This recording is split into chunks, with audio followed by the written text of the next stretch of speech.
यदि आपका मेष लग्न है, उसमें उस लग्न में सूर्य और गुरु की युति है। सूर्य किस भाव का समय पंचमेश होता है और गुरु किस भाव का समय होता है नवमेश होता है।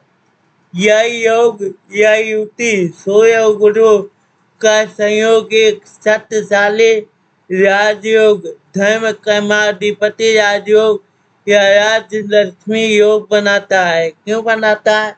क्योंकि ये धर्म भाव होता है और ये पंचम भाव पंचम भाव क्या कहते हैं, ज्ञान देखा जाता है।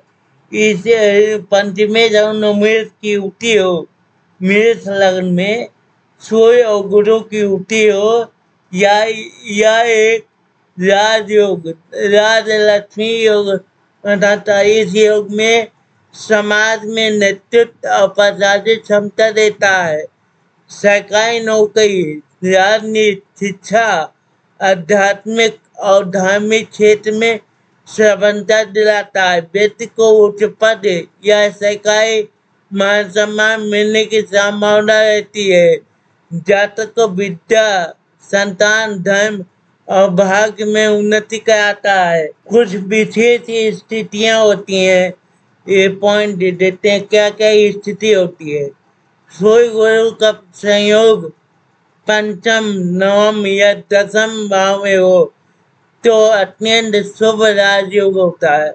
यदि सूर्य गुरु मेष लग्न हो और सूर्य गुरु की युति पंचम भाव में हो, नवम भाव में हो या दसम भाव में हो या लगन में ही क्यों न हो, तो यह अत्यंत शुभ राजयोग होता है। सूर्य और गुरु की युति इन चारों भाव में होने से राजयोग का निर्माण होता है। यदि यह योग लाभ भाव 11th हाउस में हो तो आय में वृद्धि, पद प्रतिष्ठा, धन और सामाजिक उन्नति देता है। 11th भाव यह होता है, इस भाव में भी अच्छापन देता है। एक विशेष स्थिति होती है या कब कमजोर हो जाता है, छठे, आठवें या द्वादश भाव में। छठे, आठवें या द्वादश भाव में यह युति कमजोर हो जाती है।